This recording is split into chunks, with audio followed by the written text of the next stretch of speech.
On Earth, liquids are all around us, even inside of us. But our world is not like others. When we look at the stars and planets of our vast cosmos, liquids are actually very rare. And when we do find liquids, they flow in strange ways on bizarre worlds. It's an environment where nothing that we can build here on Earth could withstand that for more than a fraction of a second. New discoveries are forever changing what we know about the churning, bubbling matter of our liquid universe.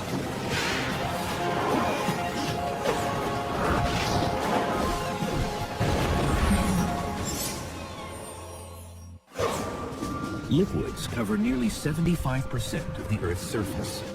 We see them oozing from the ground or falling from the sky. And we manipulate them to power our cities and fuel our engines. But this is not the way of most of the rest of the universe. Liquids only make up a tiny fraction of all matter.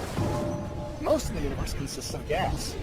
Either interstellar gas, the gas between the stars, or the gas within the stars themselves, or the atmospheres of planets. The other stuff that exists is solid material. Planets are made out of solid material, but there's really very little liquid. And it's exactly what's most rare in the universe that seems to be the most important. If there were no liquids in the universe, I actually doubt that there would be life, at least life as we know it here on Earth. Looking in other planetary systems, there may be other forms of life that don't use liquidity, fluidity in some way, but right now it's difficult to imagine how that would work. So where in the universe do we find liquids? And what does it take for them to exist at all? Only in certain special locations where the temperatures and the pressures are just right do you get liquids. And one of those special places where the conditions are just right is on Titan, Saturn's largest moon. Titan is wrapped in a thick atmosphere, 50 times denser than Earth's. But underneath the hazy orange sky, dimly lit by a distant sun and dominated by a stunning view of Saturn, lakes glisten. If we had a webcam on Titan and we were just looking out on the scenery, you could think you were on Earth, unless there was a thermometer in the image and you saw that the temperature was hundreds of degrees below zero. A cruel 290 degrees below zero, to be exact. And the liquid isn't water, but rather methane. When we think about the worlds of our solar system, there's only two worlds that have liquids at their surface. Low-density flowing liquids that could form lakes. And that's Earth with water, and Titan with methane. But how can something that's a gas on Earth be a liquid on Titan? Titan is certainly not quite Earth, and the biggest difference is really the temperature. Titan is so much further away from the sun that it receives very little energy, and that makes it a very, very cold world. And that means that the same elements that we have on the Earth behave very differently on Titan. You could imagine a scene like this on Titan. But the liquid that's lapping up on the shore is liquid methane, clear, liquid, maybe a very tiny gentle breeze like the one we're feeling here today, with just tiny waves coming up. And the whitest stuff that makes the shore is water ice. It's literally frozen water, as hard as rock. So when we think of rock and water, Titan think of water ice as the rock and liquid methane as the liquid. Clearly, at such a low temperature, liquid water turns into solid ice. But which state any type of matter takes, liquid, solid, or gas, has to do with how the individual molecules, its building blocks, are interacting. It's a bit like how a flock of sheep will respond differently to different conditions. These sheep can be thought of as individual atoms or molecules, like molecules of water. And just like molecules of water, they can be in different states. For example, right now they're kind of clustered together. They're not moving around very much. They're penned in. That's like solid water, ice. In a solid, the molecules are really penned in by their nearest neighbors. They're not allowed to move much at all. When water boils and steams into a vapor, it changes phases from liquid to gas. In a gas, the constituent particles, the atoms or molecules, are all wandering around in a kind of chaotic way. And they tend to move faster if the temperature is higher. And sheep wandering around in a wide open field, free to wander every which way they want, they won't necessarily stay together. They might go off in one direction or the other. That's like a gaseous state of sheep. They're far from one another, but there's a lot of space between them, their motions are unconstrained. But liquid, like water, is magic. It's a state of matter in limbo, somewhere between the rigid structures of a solid and the random scatter of a gas. In a liquid, the atoms or molecules are somewhat constrained by their neighbors. They might pass each other up a little bit, but they tend to flow together. When sheep are in a flock, kind of constrained by the herders and flowing along from one place to another, that can be thought of as a liquid. They can pass each other up a little bit, but they're basically not wandering too far away from their nearest neighbors. They're all going together. They're all going with the flow, so to speak. On Titan, the frigid temperatures keep methane molecules stuck together in a liquid form. They're moving like sheep in a flock. On Earth, methane is naturally a gas, with its molecules floating around like those free-ranging sheep. To transform it to a liquid, so that the methane molecules are like a flock, scientists need to squeeze them together with 300 times normal surface pressure. One of the main uses of methane on Earth is for heating and cooking. And so methane is a great source for power, whether it's heat or some kind of propulsive power. Liquid methane is such a great source of power that NASA is testing it as a potential new rocket fuel. Currently, spacecraft launch into orbit on the backs of fuel tanks filled with liquid hydrogen. Because it's lighter and denser than liquid hydrogen, launches burning methane could be cheaper. And like liquid hydrogen, liquid methane combusts readily because of the presence of oxygen. But on Titan, because the atmosphere lacks oxygen, methane isn't flammable. So Earth has nitrogen and oxygen, Titan has nitrogen and methane. And it's curious that these are the only two worlds in the solar system that have nitrogen as their dominant gas in the atmosphere. So in that sense, Titan is our sister world. Oxygen would be a dangerous explosive gas on Titan because it's surrounded by methane, the same way that methane is a dangerous explosive gas on Earth because we're surrounded by oxygen. On Titan, the liquid methane collects in pools, some as large as the Great Lakes. The lake country on Titan is the northern polar regions. Enormous number of lakes. We see one lake in the south. We don't really understand why all the lakes moved north and left one behind in the south. Why aren't there more lakes in the south? A recent discovery may have provided an important clue. In August 2009, researchers detected a sudden appearance of storm clouds around Titan's equator. This could mean that liquid methane mimics the water cycle on Earth, where water evaporates from lakes in one area and then rains to form lakes in another. In the desert landscapes of Earth, you have occasional cloudbursts where it rains very hard and the water rushes through the dry valleys. But the vast majority of Titan is sort of a methane desert. And when it does rain, it's a real cloudburst and you have a huge flow of the surface. So we actually think that in terms of the ability of methane to erode and carve channels and valleys on Titan, it would be very similar to the ability of water to carve valleys on the Earth. One reason lakes are cooling in the north could be because that region is experiencing a very long rainy season. It takes 30 years for Saturn to go around the sun. So a year on Titan, 4 seasons on Titan takes 30 years. Each season is about 7 years long. We think that there might be, during the spring or the fall, you get increased rainfall, which means that whatever hemisphere has that season, actually you have a lot of lakes forming. But methane rains down differently than water, thanks to Titan's thick atmosphere and low gravity. Think of big drops, twice the size of raindrops on Earth, falling at a much slower speed, bump, bump, bump, but they'd be freezing cold, very, very cold if they hit your skin. But liquid methane is not liquid water. And anyone who would dare dive into a methane lake would be in for a nasty surprise. It's a rare find in our universe. A world, not Earth, that is home to a liquid. From a distance, Titan's methane lakes seem so familiar and inviting.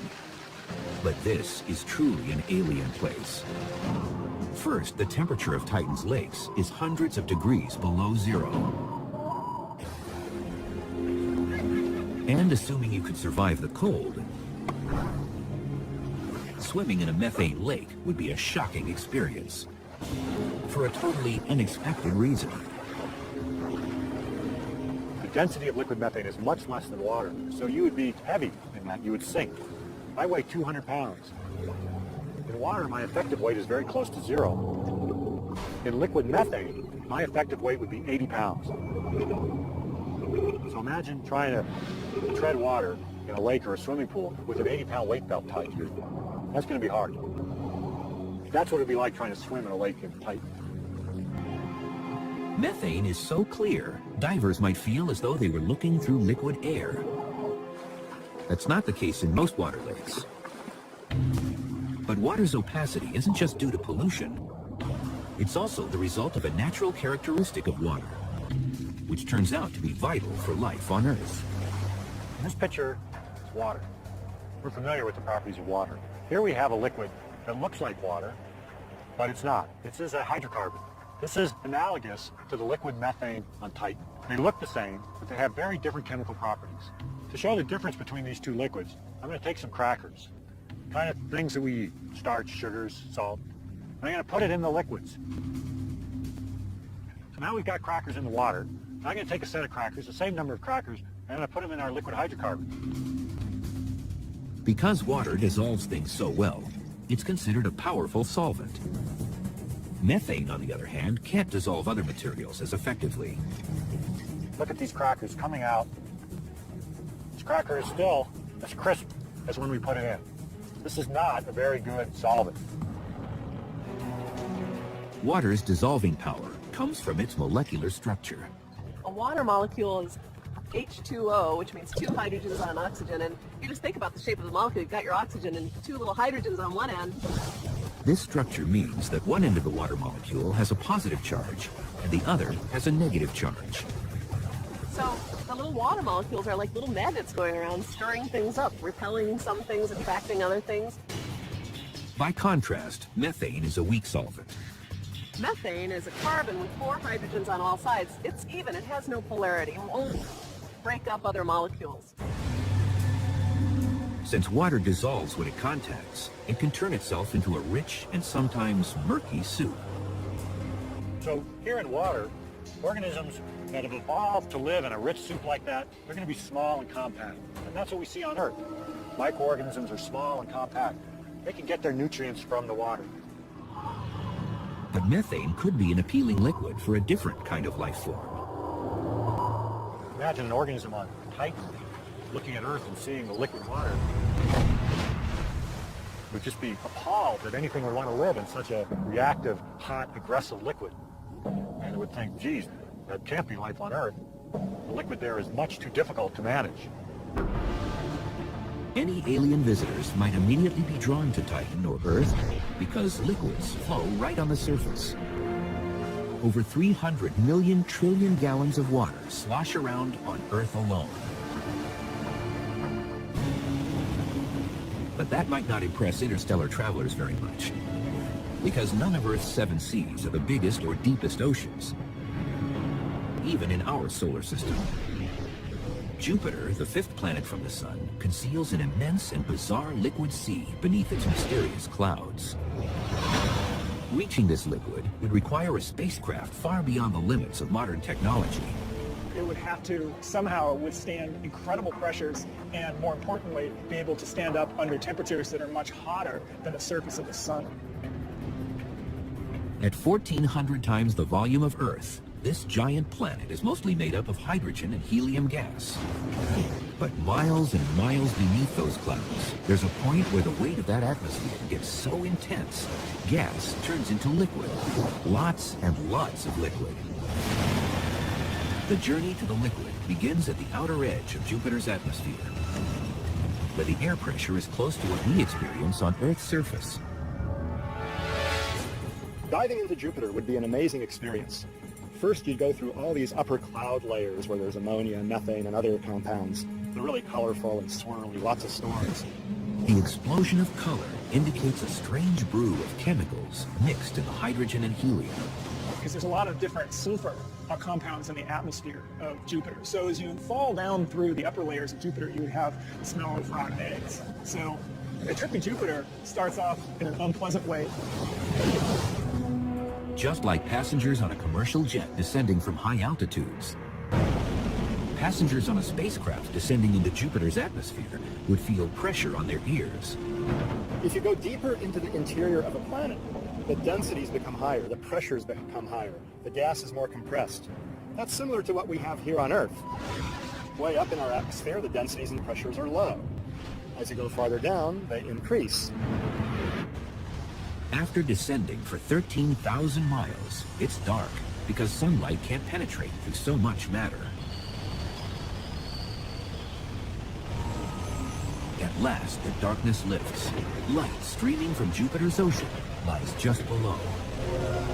You don't splash down into the sort of the liquid ocean of Jupiter in the same way that you splash down on Earth. It's much more like you're going through a steam that becomes denser and denser and denser until it's indistinguishable from a very, very hot liquid. The liquid is hydrogen. This steamy sea, stretching from horizon to horizon, is what passes for the surface of Jupiter. It may seem unthinkable, but this liquid hydrogen ocean is floating above another, even more bizarre liquid below it. Liquids aren't easy to find on worlds outside of our own. They often take forms we can't imagine on Earth. And that's the case with Jupiter's hydrogen ocean. Strange as it may seem, the most abundant liquid in the universe is liquid hydrogen. Now, in fact, in some ways, that's not so strange. Hydrogen is by far the most abundant element in the universe. In most places in the universe, hydrogen molecules are moving randomly about as a gas, like those sheep grazing in open space. But the conditions inside Jupiter don't let them roam so freely. The difference between the different states really has to do with how closely the molecules are crushed together, if you will. On Earth, we see liquids form from gases when we leave out a glass of ice water. As warm air comes in contact with the surface of the cool glass, the drop in temperature saps the energy of the air molecules, bringing them closer together and forming a liquid. Temperature isn't the only thing that affects the state of matter. Pressure also plays a very important role. Pressure, as you can imagine, sort of crushes. The higher the pressure, the more it crushes molecules together and can take a gas and compress it into a liquid. For example, even in interstellar space, where it's over 450 degrees below zero, a glass of water would just boil away. So when you take that glass of liquid water to space, it's not the temperature, it's the low pressure that allows all the molecules to fly away and turn the glass of water into a gas. The reverse occurs inside Jupiter's blast furnace interior, where hydrogen molecules are jammed together by the colossal weight of the atmosphere above. If you squeeze the particles down so they're not vibrating very much, then they tend to sort of stick to one another. They start flowing together. That's the liquid state. That's why, if liquid hydrogen were somehow instantly transported to Earth, without enough pressure to contain it, even a tiny bit could redefine what we think of as a hydrogen bomb. Well, it wouldn't be a good idea to scoop up a cup of the liquid hydrogen from Jupiter because it's under tremendous pressure. It would be a tremendous explosive, much better than TNT. It would be a total disaster. Inside Jupiter's liquid hydrogen ocean, it's over 17,000 degrees, hotter than the surface of the sun. The bluish glow at these depths signals that we've reached another type of liquid. It's still hydrogen, but in a very special form called metallic liquid hydrogen. It's brighter than the surface of the sun and far, far bluer than the surface of the sun. It's an environment where nothing that we could build here on Earth could withstand that for more than a fraction of a second. In this extreme environment, the hydrogen molecules that make up Jupiter's ocean start to act very strangely. The molecules of the regular liquid hydrogen ocean are like those sheep, moving as a flock. Or better yet, more like what's happening inside of an amusement park, when bumper cars are streaming around a rink. So what makes a liquid is the ability of the atoms and molecules to slide past each other. The atoms are free to move and jostle around, much like these bumper cars or this bumper car ring. They can't fly freely, but they are changing their neighbors all the time. Inside each hydrogen atom, whether it's in a gas or liquid form, a single electron is bound to its nucleus, buckled into the driver's seat of its own atomic bumper car. but at the surface of Jupiter's metallic liquid hydrogen, a depth where the pressure reaches 3 million times what we experience on Earth's surface, the hydrogen molecules are freaking out. The liquid hydrogen actually becomes liquid metallic hydrogen.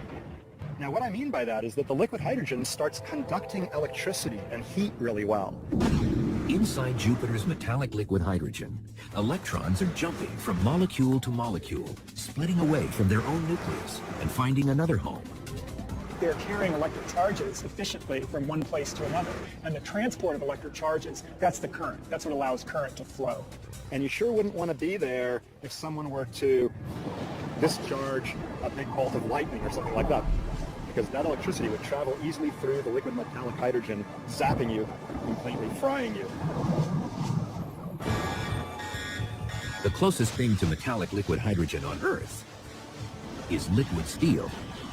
When they pour the liquid steel out of the cauldron, it's glowing hot, it's flowing, it's conductive of electricity. That's very much like the interior of Jupiter would be like. You could be down there. Inside Jupiter, the metallic liquid hydrogen is different from the regular liquid hydrogen because it's conducting electricity. So the fact that the electrons are able to flow freely inside means that you can have strong electric currents in the interior of Jupiter. And whenever you have a fluid that has strong electric currents, then it will create a magnetic field.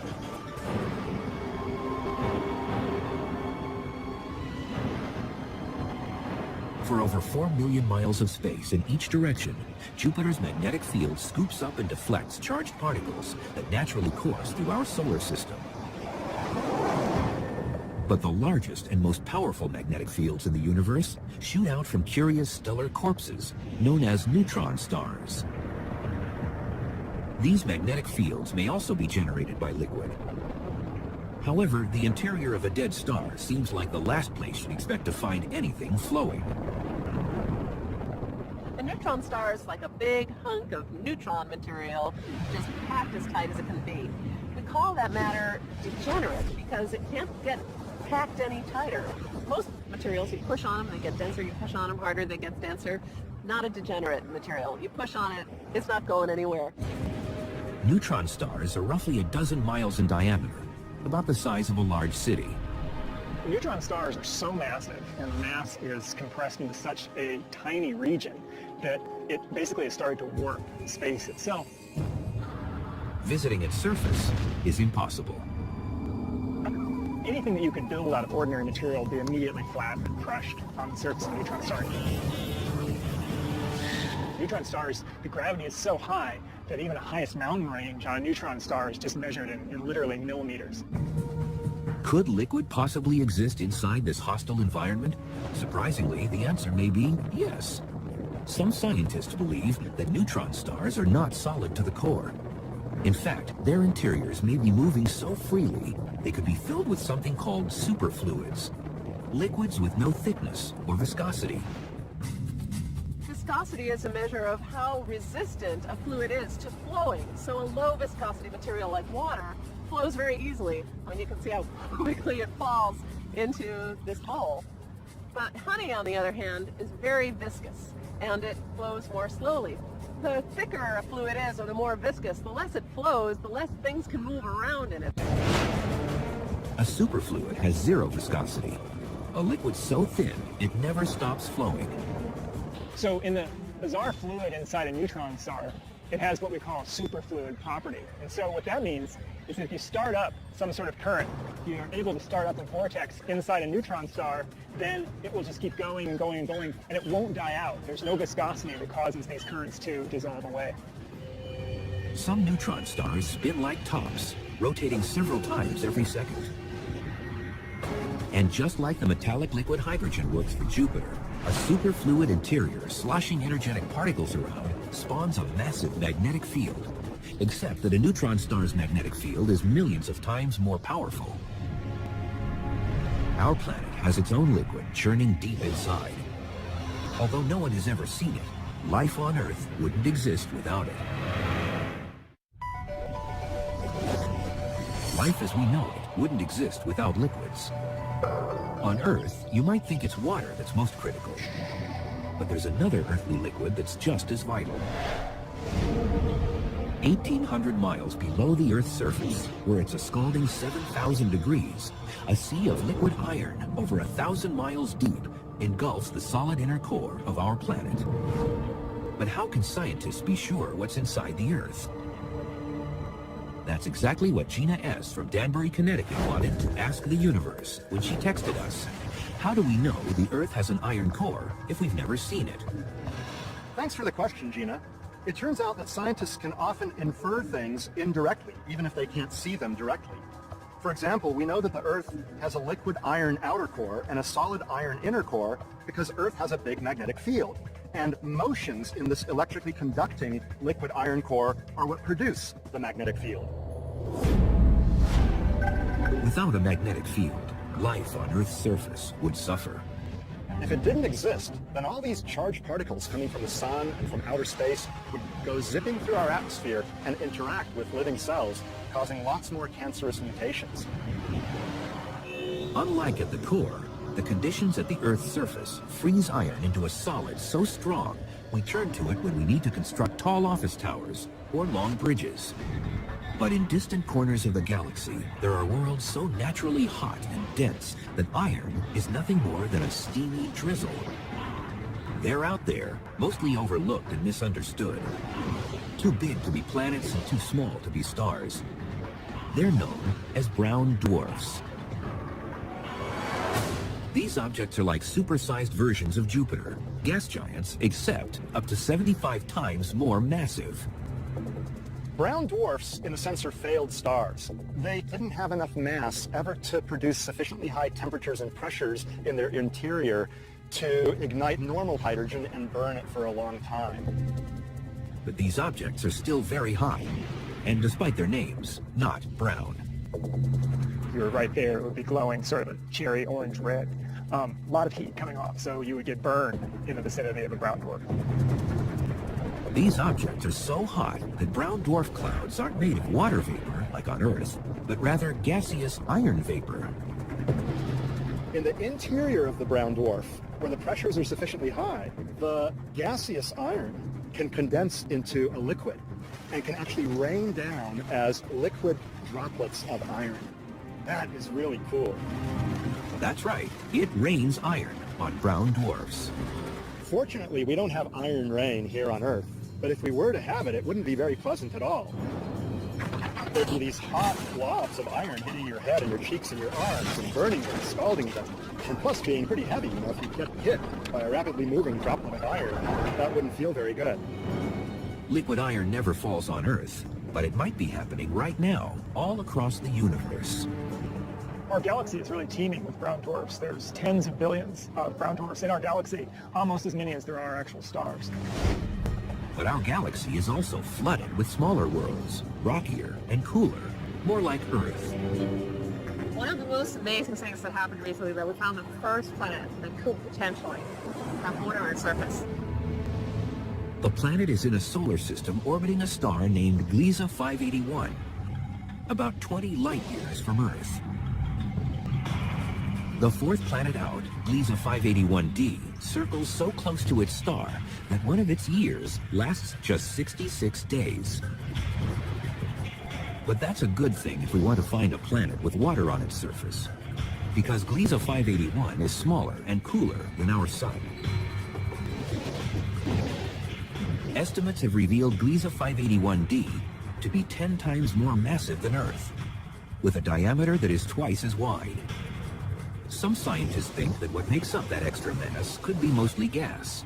That means Gliese 581d could resemble the gas giants of our solar system, like Jupiter, Saturn, Uranus, and Neptune. Lots of gas, very little liquid. But others believe that Gliese 581d is different, more like Earth. Think 10 times Earth's mass. You can make up by just piling rocky material together. So just make it something that we call a super Earth. It could be a mini Neptune too. The jury is still out. But it's the first one that could be like Earth, just bigger. At 10 times Earth's mass, this exoplanet may turn out to be a water world, covered in a very deep ocean. Gliese 581D's tight orbit means its parent star's gravity keeps the same side of the planet facing the star. That means half of the planet never goes dark. So basically, whenever you look up at the moon, you see the same side of the moon. That would happen to a planet that close to the star. The far side of this planet never feels the warmth of sunlight, leaving it potentially covered in ice. If you think about that, there should be extremely strong winds from the hot to the cold side. Wind creates waves, even on Earth, whenever gusts of air push and pull at the water's surface. If Gliese 581D really is a water world, then there's no land to break up the waves. You have waves mile high that keep going and keep going for miles. So if you like surfing, that's definitely where you want to be. There might be a hard surface underneath this super ocean, but it's unlike anything we know on Earth. It's a state of solid water known as Ice 7. Instead of sheep or bumper cars, let's imagine water molecules as individual aluminum cans dumped into a container. At typical Earth temperatures and pressures, they interact and move together as a liquid. When they freeze, water molecules lock together into solid ice. It's a molecular structure of water that scientists refer to as Ice 1. Now, Ice 1, the one that you and me are actually used to, this is just because it doesn't have much energy left to move, because it gets so cold. The massive ocean of a water world would be hundreds and hundreds of miles deep. Just like on Earth, the deeper the water, the greater the pressure. If the pressure is great enough, something funny happens to water. It turns solid, into a kind of hot ice. If you raise the pressure of a liquid, you can generally turn it into a solid because you're squeezing the atoms and molecules so close together that they feel penned in. They can't move past one another. They can't flow. Higher pressures can create a variety of solid ices with internal structures different from frozen ice, or Ice 1. The difference between anything like Ice 1, 2, 3, 4, 5, 6, 7, we think it goes to 10, but it could go any further, is actually the pressure. The difference between what we used to, Ice 1, and the other ices is that on the other ices, there are pressures that actually act on these cans. On a planet this big, the water pressure can reach levels millions of times what we experience anywhere on Earth. That means Ice 7 could be forming underneath the oceans on Gliese 581D. Diving down there, water, 70% of your body would actually become ice. So probably not the best option. So for now, right now, technology-wise, we probably have nothing that can go down and explore it. But if we're just looking for liquid water, we don't have to travel outside our own solar system. We have a neighbor that has more water than all the oceans of Earth combined. In a universe of liquids, Jupiter's moon Europa appears to be an unlikely place to find some. It's an Arctic wasteland, sheathed in water ice and riddled with cracks. It's like looking down on ice floes in the Arctic or Antarctic. See cracks that have been just offset from one another and suggesting that the surface is kind of floating around on top of a liquid underneath. And it's not just a splash of water either. Beneath a layer of ice 60 miles thick lies an ocean 60 miles deep. That's deep. That's a lot of drilling you would need to do if you're going to go ice fishing on Europa. Smaller than our moon and nearly 3 times farther away from the sun. As tiny Europa orbits, it passes through Jupiter's magnetic field. But it's another mighty Jovian force that keeps a world so far from the sun from being frozen solid. It gets energy from the gravitational tug of Jupiter. Jupiter is very massive, and it pulls tides on Europa much the way the moon pulls tides on Earth. Jupiter's gravity teams with the tugging and shoving of the other satellites in nearby orbit to mash and stretch Europa. The resulting friction heats and melts the moon's interior. What's left, ground up inside Europa, is salt water. It's mainly H2O, plain old water, but dissolved in it are salts and other materials, just like our ocean has salts and minerals and things dissolved in them. The best analogy for the water on Europa would be water from the Dead Sea in Israel, where you have a very, very high concentration of salt. Not a good place to get your bottled water from.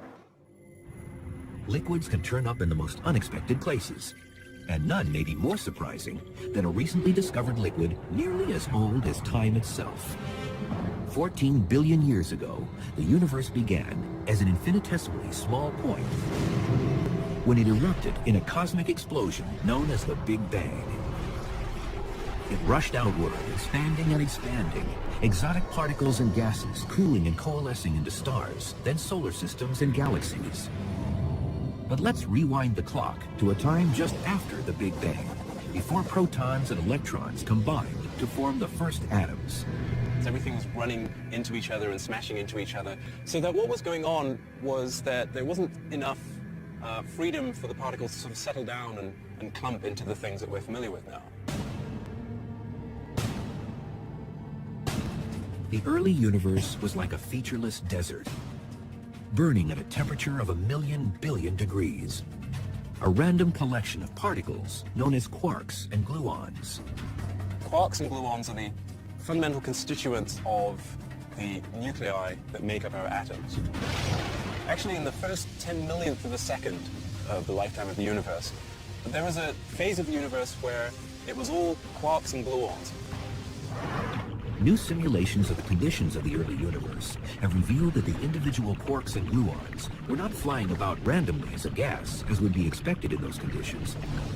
Instead, they were connected and flowing like a liquid. A really good example of this is sand. What I have here is a handful of sand, and it's made of lots of little particles, which are essentially like tiny rocks or stones. But how they interact with each other is what determines how lots of them move together to give you something that's much more like a fluid flow than it is the behavior of a solid. And so much the same thing is going on with quarks and gluons in that situation where they're colliding. And that was probably the same sort of behavior that was going on in the very early universe. You'll see patterns in the sand that look like ripples on the surface of an ocean in response, for example, to the wind, and responding in a way that's much more fluid-like or liquid-like than it is as a solid. Ripples are traces left behind by some kind of disturbance. In a liquid state of matter, ripples spread easily throughout the whole. That ability to communicate disturbances may have some imprint on the ultimate fate of the universe. In that critical, chaotic moment after its creation, the fluidity of our early universe's liquid state was already beginning to show signs of a grand future. So there'll be some parts of the fluid that are slightly more dense than other parts, and we'll be able to see patterns beginning to form that will ultimately become the structure that we see in the late universe. Fluid motion is stitched into the fabric of space and time. So the next time you sip soda through a straw, dive into a pool, or watch raindrops sprinkle into puddles, know that you are witnessing our universe when it is most alive. The behavior that was going on in the very early universe.